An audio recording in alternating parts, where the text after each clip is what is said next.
kami dari kelompok 5 akan mempresentasikan mengenai anafisis sistem penghidung atau hidung dan biasa disebut juga dengan nasal.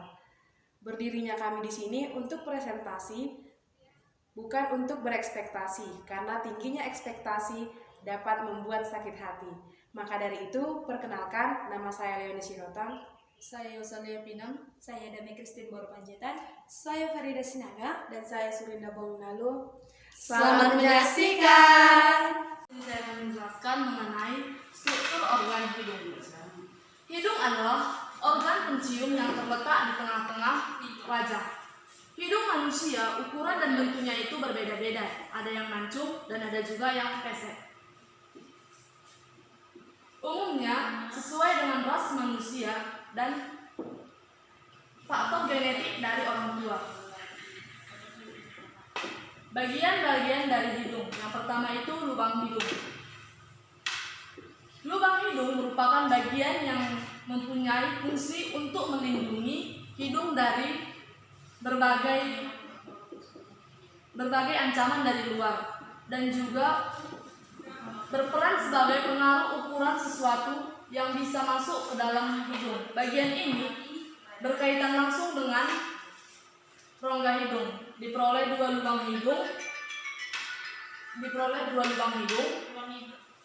Lubang hidung pada manusia yang dipisahkan dengan septum atau pemisah lubang hidung. Yang kedua itu bulu hidung. Bulu hidung terdiri dari rambut-rambut halus pada hidung yang memiliki fungsi sebagai penyaring udara yang masuk. Bulu hidung nantinya akan menahan kotoran sehingga tidak bisa masuk ke sistem pernapasan selanjutnya. Baiklah, selanjutnya akan dijelaskan oleh teman saya, Leonie Sirotang. Bagian hidung yang selanjutnya adalah septum atau pemisah hidung. Septum adalah bagian pemisah hidung yang terdiri dari dua bagian, yaitu septum kiri dan septum kanan. Ini merupakan gambar dari septum kiri dan septum kanan. Bagian kiri dan kanan ini mulai dari lubang hidung sampai bagian tenggorokan awal. Dinding septum nasi dilapisi dengan lendir dan mempunyai pembuluh darah sehingga berguna untuk melembabkan dan juga mengatur suhu udara yang masuk. Septum nasi terbentuk dari tulang dan tulang rawan hidung. Yang selanjutnya yaitu rongga hidung. Ini dia rongga hidung. Rongga hidung ini diperoleh selaput lendir dan sila atau rambut halus. Rongga hidung memiliki fungsi untuk melanjutkan udara yang masuk kemudian mengarahkan ke tenggorokan. Rongga hidung juga bisa menjaga kelembapan suhu dan tekanan udara. Dalam melakukan fungsinya, bagian ini akan dibantu oleh tulang tengkorak yang akan membentuk dinding-dinding hidung. Ada 4 dinding yang saling berkaitan, yaitu dinding superior atau dinding atas, inferior atau dinding bawah, medial atau tengah, dan lateral atau di samping. Ini dia bagian superior atau bagian atas, dan ini bagian bawah, ini bagian samping, dan ini bagian tengah.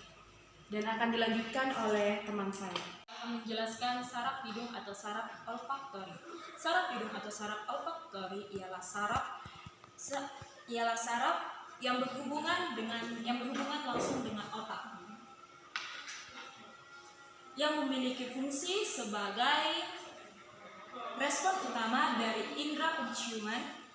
Saraf ini membawa aroma yang bersamaan dengan udara yang dihirup lalu mengirimkan informasi berupa impuls. Fungsi dari saraf olfaktori yang berkaitan dengan rasa makanan, minuman yang kita konsumsi. Selanjutnya saya akan membahas dengan sinus hidung. Sinus merupakan bagian yang berbentuk rongga yang berada di sekitar hidung. yang memiliki 4 pasang sinus. Sinus ini disebut juga sinus pranasal. Semua sinus yang akan diakhiri ke dalam rongga hidung, sinus hidung memiliki fungsi untuk melembabkan dan menyaring udara yang masuk ke dalam.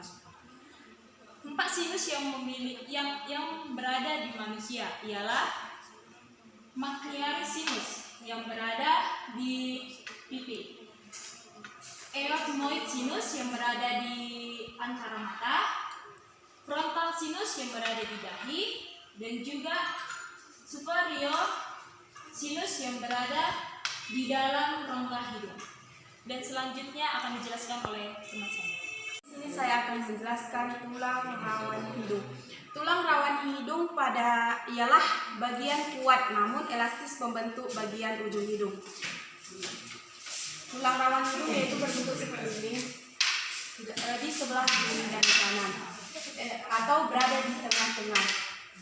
Tulang rawan memiliki bentuk yang menyusun hidung dan juga menentukan bentuk hidung. Tulang rawan yang membentuk bagian hidung dinamai tulang rawan hinali, yang memiliki sifat semi transparan kuat dan juga fleksibel. Walaupun memiliki sifat kuat dan elastis, tulang rawan juga bisa rusak jika terjadi benturan yang sangat keras. Yang kedua yaitu silia. Merupakan bagian bulu hidung yang berada di sini. Yang bagian bulu hidung yang halus, silia ini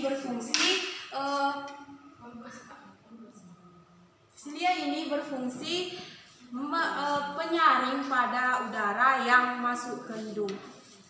Dan selanjutnya akan dilanjutkan oleh teman saya Farida. Itu ada di sini. Selaput lendir pada hidung ialah bagian untuk memiliki fungsi untuk menghasilkan mukus ataupun ingus. Jadi, hidung dapat berlindung dari berbagai jenis kotoran ataupun bakteri. Saluran hidung ataupun tenggorokan atau disebut dengan nasofaring, bagian belakang hidung ini diperoleh saluran yang berkaitan dengan tenggorokan.